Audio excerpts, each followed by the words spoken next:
Présent pour cette deuxième session qu'organise la MAP sur l'évaluation des politiques publiques. Cette deuxième session porte plus spécifiquement sur la valorisation de l'impact. On a déjà fait une première session qui portait sur les indicateurs et les fiches indicateurs, session donc, qui a été tenue sous la forme d'un atelier, puis sous la forme d'un webinaire. Et donc, on rentre donc dans la deuxième partie de ce circuit, si je peux m'exprimer ainsi, puisqu'on aura en tout 4 rendez-vous qui sont programmés jusqu'à avril. On terminera par les questions évaluatives. Donc aujourd'hui, le webinaire donc, concerne l'impact. C'est un webinaire qui va permettre à la fois de rappeler les grands principes qu'on a pu évoquer lors du dernier atelier et également certains points qui sont ressortis de façon un peu plus spécifique de la part des participants à cet atelier. Donc, je vais commencer par partager mon écran. Alors, je vais aller chercher le document. Hop. Est-ce que vous le voyez? Oui. Oui, oui. Ok, parfait. Donc la première question qu'on s'est posée, c'était finalement pourquoi on met en place une doctrine d'impact au sein de l'ANCT. 3 raisons en fait sont ressorties de façon un peu plus prégnante sur cette question-là. La première réponse était que finalement aujourd'hui l'impact est surtout traité de façon ex post, c'est-à-dire à la fin des projets, à la fin d'une programmation et d'une mise en œuvre bien précise. Et on a trouvé que généralement, ces évaluations d'impact qui sont faites a posteriori sont relativement lourdes, parfois très coûteuses et très longues aussi. Donc on s'est dit que ça serait intéressant déjà pour l'ANCT de disposer d'une doctrine pour alléger ce dispositif qui peut être assez coûteux en fin de parcours. Deuxième raison, c'est que l'ANCT aujourd'hui a un rôle de facilitateur. On a un rôle un peu hybride. On n'est pas complètement dans la mise en œuvre des projets qui sont, comme vous le savez, directement pris en charge par les territoires. On est surtout à la manette au niveau national pour coordonner, mettre en place les partenariats, insuffler toute la partie financière évidemment et injecter les crédits qui vont bien, ainsi que les autorisations d'engagement en amont. Donc en fait, on a un rôle un peu particulier qui mérite que soit mise en place une doctrine dès le départ, de façon à ce que cette organisation soit relativement huilée tout au long du parcours. Et enfin, troisième raison, c'est aussi l'impact est un sujet assez complexe qu'il n'est pas toujours facile d'appréhender. Et de ce fait, il semble important de mettre en place une culture de l'impact au sein de l'agence qui soit facile d'accès, qui soit simple, qui soit compréhensible par les uns et les autres et surtout qui puisse être adaptable à des projets qui sont tous extrêmement différents. Comme vous le savez, on parle de la politique de la ville, on va passer par le numérique, territoire d'industrie, on va parler des projets sur mesure. Bon, bref, on a tout un tas de projets qui sont extrêmement variés et c'est pour ça qu'il faut qu'on ait également une méthode qui puisse être ouverte à tous. Alors, ce qui est ressorti de notre atelier, c'est que finalement, globalement, les agents qui étaient présents, sans surprise, avaient tous plutôt besoin d'avoir une méthode d'impact à la main, mais pour des raisons relativement différentes. Alors, la première raison qui est ressortie, c'est finalement, j'ai besoin d'avoir de l'impact parce que j'arrive à la fin de mon projet et que j'ai besoin de dresser un bilan de tout ce qui s'est passé. Donc ça, c'est la première raison qui est apparue, mais c'est également aussi parfois en cours de projet qu'on a besoin d'évaluer l'impact. Il y a des projets qui sont permanence en train de changer, ou en tout cas avec des ajustements qui sont faits plusieurs fois par an. Et pour cette raison-là, les agents ont mentionné le fait qu'une étude d'impact était nécessaire justement pour corriger, réajuster au fil de l'eau. Donc ça, c'était la première raison. La deuxième, c'est que certains services ne disposent pas du tout aujourd'hui d'indicateurs d'impact. Ils ont des indicateurs de déploiement. Alors, je rappelle simplement ce qu'est un indicateur de déploiement. L'indicateur de déploiement va permettre d'identifier le niveau de réalisation d'un projet. Donc, on est vraiment dans le déploiement d'un projet, on n'est pas dans sa mise en œuvre. Par exemple, quand on compte le nombre de nouveaux sites industriels qu'on veut mettre en place, le nombre de nouvelles maisons France Service, tout ça, ce sont des indicateurs en termes quantitatifs qui sont des indicateurs de déploiement. On n'est pas encore dans la mise en œuvre, à savoir finalement, est-ce que tous ces sites, toutes ces structures, toutes ces actions, hein, ce n'est pas forcément des sites, ça peut être aussi des actions, on n'est pas encore dans leur mise en œuvre. C'est-à-dire, est-ce qu'elles vont avoir un impact sur l'usager, est-ce qu'elles vont avoir un résultat sur l'usager? On est vraiment dans le déploiement.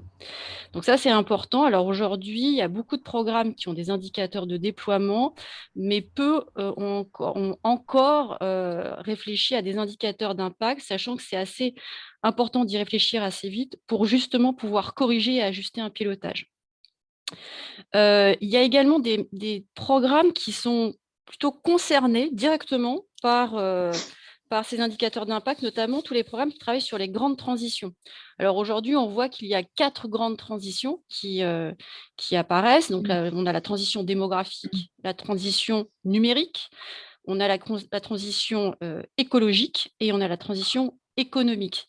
Sur ces 4 grands axes qui sont très mouvants et qui font l'objet de réformes permanentes, il y a donc aussi une nécessité de travailler sur l'impact, notamment de par leur mouvance. C'est-à-dire que la complexité d'une transition ne peut pas, fait qu'elle n'est pas stable à un instant T. Elle va tout le temps bouger. Donc la notion d'impact est intéressante aussi pour ces grands projets qui s'inscrivent dans les grandes transitions. Troisième besoin qui s'est exprimé lors de l'atelier, c'est qu'on n'arrive pas toujours à identifier les indicateurs qu'on doit considérer, on va dire, comme prioritaires. Aujourd'hui, on a un vivier d'indicateurs et on n'arrive pas à savoir finalement vers lequel il faut tendre pour vraiment pouvoir s'exprimer rapidement et de façon pertinente. Donc ça, c'est revenu de façon assez régulière. C'est d'ailleurs un point qui avait été abordé lors du premier atelier sur la fiche indicateur. Il y a des indicateurs qu'on considère aujourd'hui comme prioritaires dans certains programmes, et dans d'autres programmes, il y a des indicateurs finalement qu'on pioche un peu au fur et à mesure de la demande, et c'est un peu dommage parce que finalement, on n'arrive pas à savoir exactement ce dont on veut parler de façon prioritaire. Donc ça, c'est un point important qui est remonté. On a également des indicateurs qui sont un peu particuliers, qui sont des indicateurs qui touchent au label, aux engagements aussi des différents territoires. Et ces indicateurs, on n'arrive pas finalement à les construire, tout simplement. On sait qu'il y a quelque chose à faire, mais on n'arrive pas vraiment à les illustrer.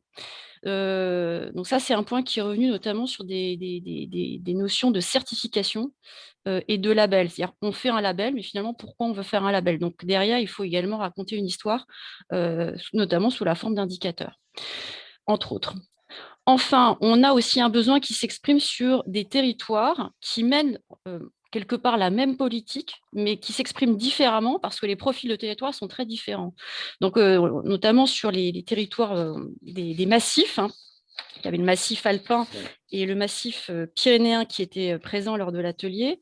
Et sur ces 2 massifs, finalement, ils ont des directives qui sont identiques, mais ils ont du mal à mettre en commun des indicateurs qui peuvent ensuite faciliter l'échange et le partage et communiquer ensemble. Donc, l'impact peut aussi aider à ce type de complexité. Voilà pour la partie territoire, et je vais donc passer ensuite à l'analyse de la doctrine sous format prospectif. Donc, sur cette base, et donc, c'est vrai que les retours des ateliers nous ont conforté dans le fait qu'il fallait effectivement mettre en place une méthode appliquée de l'impact. On s'est dit que finalement, aujourd'hui, on était encore sur de l'impact rétrospectif, c'est-à-dire qu'on mène un projet, on mène un programme et on a envie de savoir finalement s'il a eu un impact bien objectif sur les usagers, sur le territoire. Le problème, c'est que quand on réfléchit comme ça, c'est souvent trop tard et finalement, on ne peut pas apporter les ajustements nécessaires qui auraient peut-être permis que le programme s'améliore ou même puisse profiter à d'autres, parce qu'il y a des programmes ou des projets qui marchent extrêmement bien. Et c'est bien aussi en cours de route de pouvoir essaimer des projets qui fonctionnent, notamment à travers une lecture des indicateurs qui est très positive et donc qui permet de dire oui, go, on peut aller, on peut reprendre ce projet ailleurs. Donc on est parti sur une logique qui est prospective, c'est-à-dire une logique qui va permettre dès le début et ensuite au cours du projet d'évaluer l'impact. Alors, c'est vrai que ça se confirme notamment à travers la mission d'aménagement que porte l'agence, puisqu'il est nécessaire d'anticiper l'ensemble des effets qui sont directement liés à l'aménagement d'un territoire. Deuxième point, l'agence, comme je disais tout à l'heure, comme elle a un rôle d'ensemblier, c'est aussi important de pouvoir anticiper l'ensemble des partenariats, l'ensemble de la structure en fait qui va porter le projet. Le fait de l'anticiper grâce à des indicateurs d'impact qui sont des indicateurs dans ce cas présents de leviers, en fait, hein, ce sont des leviers qui permettent d'accompagner l'ensemble des territoires. Ces indicateurs d'impact vont permettre aussi de donner de la visibilité sur le rôle même de l'agence. Troisième point, les grandes transitions. Donc, comme je le disais tout à l'heure, les grandes transitions s'inscrivent dans le temps, sur du long terme, elles bougent. Donc, il est important de pouvoir dresser des écarts, en fait, entre le début et la fin, et voir évidemment le milieu, puisqu'il y a des faisceaux d'indices en milieu de programme qui vont permettre ensuite d'ajuster éventuellement une politique publique. Donc, le fait de faire un point à 6 mois, à 12 mois en termes d'impact est important aussi pour mieux piloter. Donc, je poursuis sur les différents axes qui nous ont amenés à construire donc, cette doctrine. Alors, on a aujourd'hui distingué 5 axes qui correspondent chacun à des outils différents. Le premier axe concerne directement le niveau de satisfaction de l'accompagnement de la NCT. Comme vous le savez, la NCT a un rôle donc d'accompagnateur, notamment de mise à disposition d'ingénierie, d'expertise bien spécifique auprès des territoires. Elle les accompagne également pour mettre en place des contrats, notamment les CRTE. Donc, tout ça relève de l'accompagnement. Et la question qu'on s'est posée, c'est finalement, il faut également qu'on évalue l'impact de cet accompagnement. Donc, on a établi un premier outil que je vous présenterai rapidement tout à l'heure, qui a été déjà présenté aux membres de l'atelier, mais qui en fait se focus sur quelques axes qui sont directement rattachables à l'accompagnement de la NCT. Deuxième axe concerne l'impact sur les grandes transitions. Donc là, ça ressemble plus à un tableau de bord que pourriez-vous prendre en main déjà aujourd'hui, qu'on a essayé d'intégrer dans le cadre des grandes transitions, des grands domaines d'intervention, avec des propositions d'indicateurs génériques à la clé qui sont faciles à récupérer. Donc il y a une partie clé en main dans cet outil numéro 2 qui vous permet de récupérer directement en fonction de vos domaines d'intervention des indicateurs. Et ensuite, on a une partie qui est plus spécifique et qui relève plus de l'indicateur sur mesure que vous pouvez suivre sur l'ensemble de vos territoires.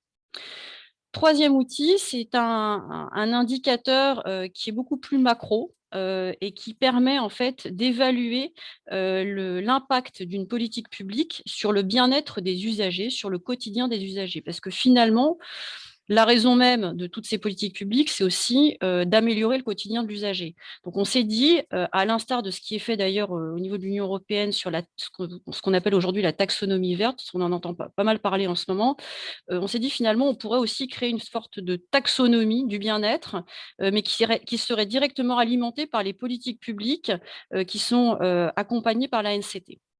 C'est un indicateur qui est donc composite, qui intègre différents critères de bien-être, comme pourraient le faire d'autres indicateurs dont je parlerai tout à l'heure, notamment l'indicateur IBEST. Donc, c'est un indicateur qui relève directement du bien-être.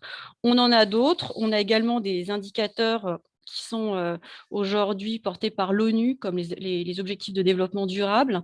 Et puis, on a également un autre indicateur qui, lui, s'appelle Better Life Index et qui a été proposé par l'OCDE. Donc, aujourd'hui, ce sont des indicateurs donc, composites qui intègrent un certain nombre de critères de bien-être.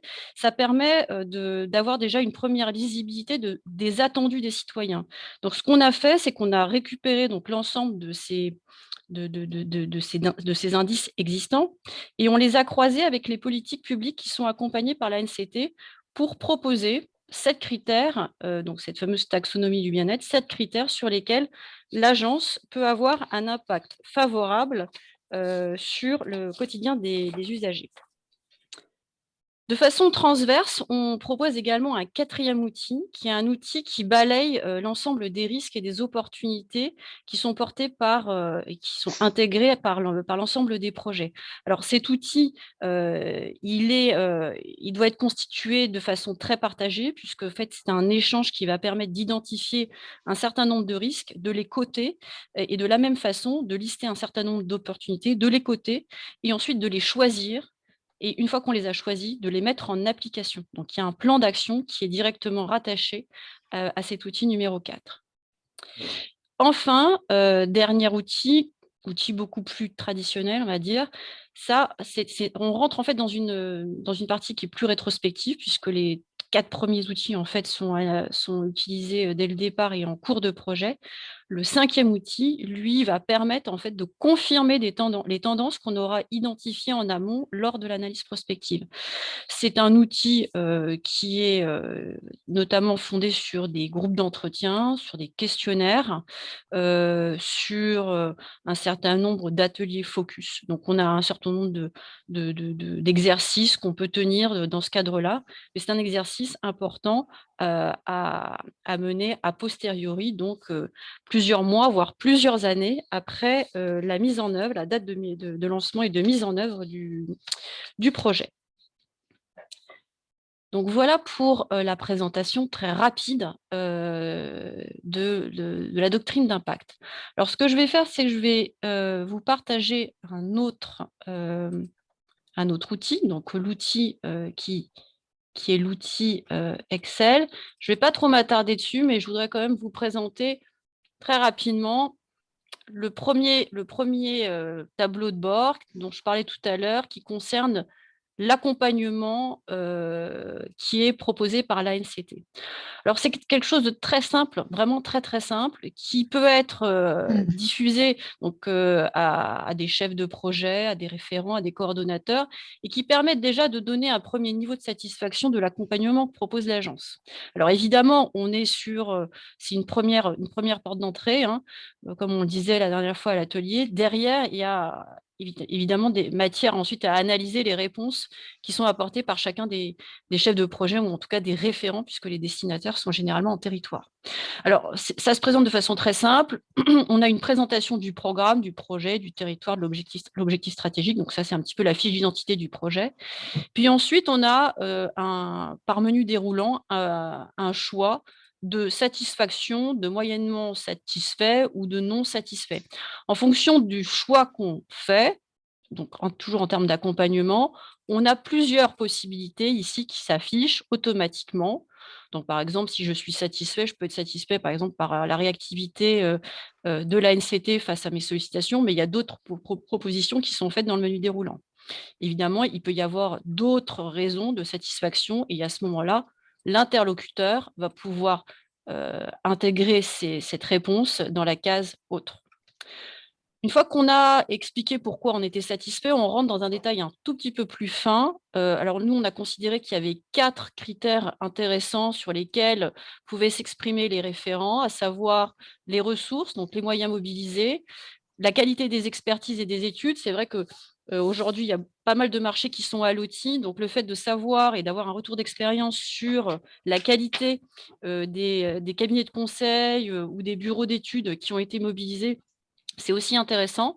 Donc là, il y a une note qui est proposée sur 5, donc de 1 à 5. Parfois, c'est une note adaptée quand on n'a pas recours, évidemment, au cabinet en question. Mais si on y a recours, on peut ensuite noter rapidement la qualité des conseils qui ont été apportés.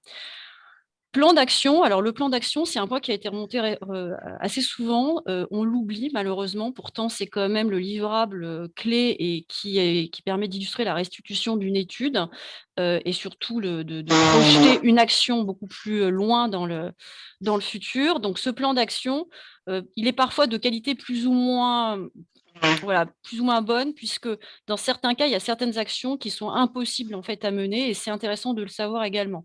Donc, on a ajouté ce point-là aussi pour que les chefs de projet puissent se positionner sur ce critère-là. Enfin, le respect des échéances. Donc, sans surprise, on sait bien que dans certains projets, on a parfois des décalages, parfois des délais qui nous amènent à être en retard. Donc, ce point sur les échéances nous a apparu absolument essentiel à aborder. Je vais passer rapidement sur le reste. Ensuite, on a l'impact sur le projet qui ressemble peu ou prou à des tableaux de bord qui existent.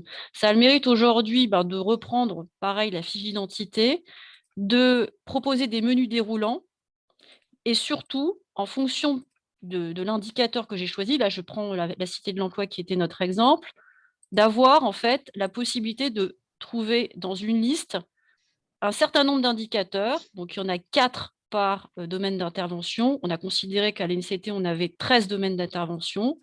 Je choisis par exemple le logement.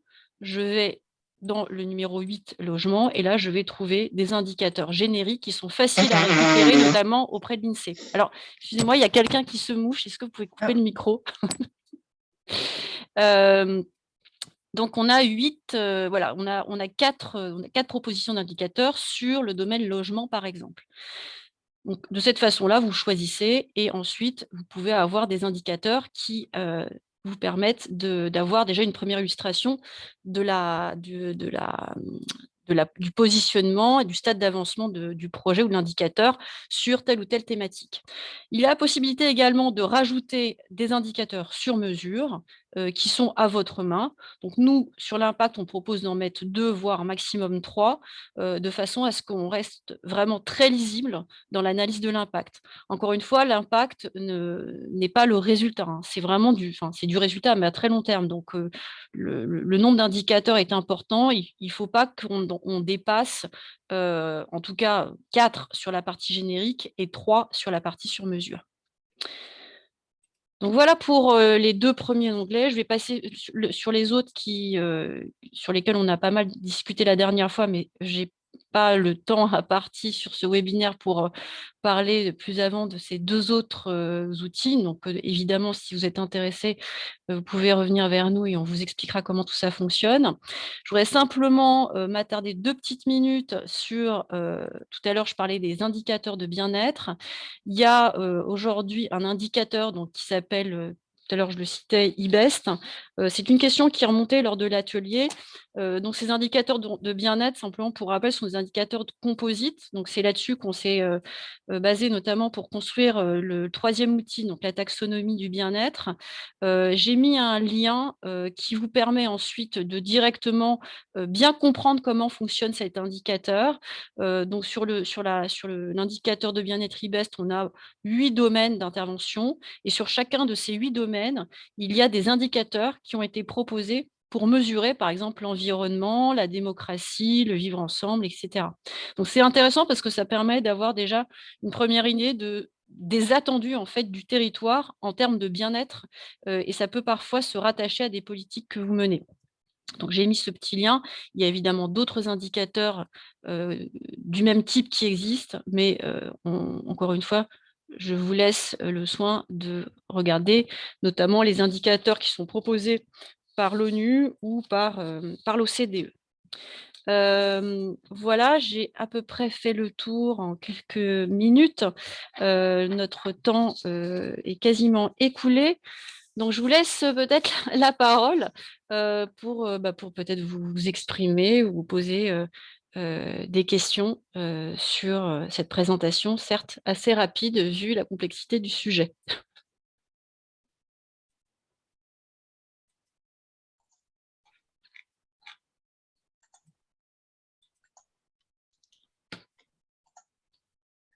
Peut-être, oui, Sylvie Vignon, j'avais l'impression que vous commenciez à parler. Oui, merci, mais j'avais vu une main levée. Donc, Ah, pardon, Anaïs, oui. Anaïs en premier, Oui, qui a Anaïs. respecté. Oui, bon. Oui, en fait, je veux juste savoir donc si je comprends bien, en fait, vous avez déjà élaboré un certain nombre de tableaux de mesure et d'outils qui sont voilà, un petit peu clés en main. Oui. Donc, si on est intéressé par certains de ces outils, en fait, enfin, on vous contacte et puis vous nous expliquez un peu comment les manipuler, c'est ça, j'imagine? Alors, exactement. Donc, en fait, ce qu'on a fait, parce que c'est vrai que je suis allée un petit peu vite là sur la fin. Donc, déjà, nous, on a proposé une méthodologie qui a été distribuée de l'évaluation au sens large, hein, qui a été distribuée en janvier à l'ensemble des chefs de service de la maison. Donc, ça, c'est un premier point. Et à l'intérieur de cette méthodologie, on a déjà évoqué un certain nombre de sujets, dont l'impact, mais de façon relativement limitée. Ça a fait, en fait, on a fait, enfin, faisant suite à ce premier fascicule, on va également sortir une méthode, ce qu'on appelle une méthode appliquée de l'impact, donc qui reprend en fait tout ce que je viens de présenter et qui intègre également le tableau Excel et un petit tutoriel qui vous permet de bien manipuler l'ensemble des outils que j'ai présentés extrêmement vite tout à l'heure sur le tableau Excel. Donc, une fois qu'on a pris en main ça, nous, évidemment, on est là si vous en avez besoin pour vous accompagner, pour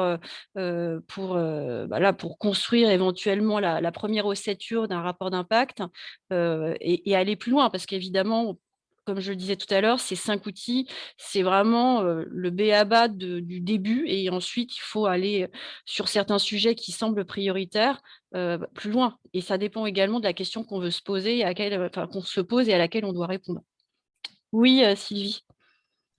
Oui, merci. Donc, c'est vraiment très intéressant. Merci beaucoup. Et je voulais savoir si les outils, enfin le tableau Excel notamment, avait déjà été testé sur les politiques de l'ANCT concrètement. Voilà. Alors, oui, on l'a testé puisqu'en fait, on a pris comme exemple les cités de l'emploi actuellement sur les cités de l'emploi avec Léa Gisley sur un prototype de tableau de bord et on a profité en fait de cette occasion pour intégrer un certain nombre de données statistiques dans le tableau des impacts. Après, il faut le faire vivre, donc c'était un premier test qu'on a fait, mais évidemment, il faut le faire vivre au quotidien et puis il faut aussi l'adapter en fonction des politiques que vous menez. Et pour justement obtenir les outils, on les a à partir du guide que vous avez diffusé? Oui, alors en fait, là, on est le 20 janvier. Là, d'ici fin janvier, vous aurez tout. Donc, on aura vous aurez donc le livret de méthodologie appliquée, le petit tableau Excel qui va avec, sachant que l'explication est dans ce livret méthodologique. Et puis après, nous, on est à votre disposition si vous avez besoin d'aide ou de commencer à réfléchir à un sujet bien spécifique avec vous.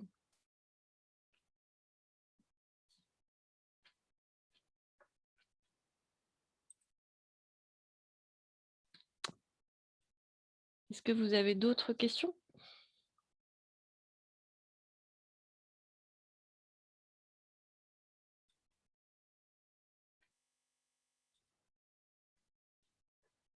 Si vous n'avez pas d'autres questions, je vais clore le webinaire.